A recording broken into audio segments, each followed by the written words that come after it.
Today we're here with Joe Fessler, kind of a local legend here in northern Kentucky, Herb and Thelma's. Now, Joe, you are the owner of Herb and Thelma's? I am. My wife and I bought this, and when we bought it, it was struggling a little bit, but we took it over about 10 years ago. It's a grand old place, and we've kind of just turned it around and brought it back. The building was we think was built around 1850. There was a back section to the building that was torn off in around 1982. There was some problems underneath the ground, some drainage problems. So they tore that off, and this is kind of what the business has become right now. And when that happened, you know, it went from a very large place to a very small, say, intimate place. But it continued on. Herbie wanted to continue on the business, and that's what they did, thank God. So it's still hung on, it's still been around, and you know, like Herbie's father, Heine said, he told Herbie, he said, don't sell the corner. The corner will always be good to you, and he's been right. The corner's always been good, and it's always been very, very strong, and it's been a big part of the neighborhood. I always say it's the crossroads of America here. You really see from guys who are just out working, doing their lunch, their construction jobs or whatever jobs they have, to guys who have politicians, to guys who run big companies in Cincinnati and northern Kentucky all come in here. Herb and Thelma's, how did it get its name? So in 1939, Henry and Marie Bumker opened up Heine's Cafe here. And we think originally it may have been down the road a little bit, but then I think he bought the building and moved it up here. Henry passed away, I'd say maybe 10 years after that, and his wife Marie ran it with her son Herb. Herbie had gone to World War II and came back, and he helped his mom and dad, and then his dad passed away.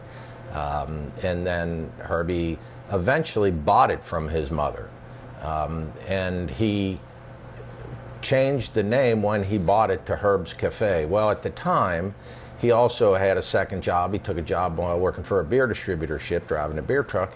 And in those days, and I think it's still the law today, you're not allowed to work at a beer distributorship or a liquor distributorship and own a bar or a tavern. So they changed the name to Herb and Thelma's, and I'm assuming that they put it into Thelma's name, and then it became Herb and Thelma's, and they ran it for many years, and then their son Chip took it over, and he ran it. So it stayed in the family, and eventually Chip was ready to retire and sold it, so that's how it became Herb and Thelma's, which I think is iconic.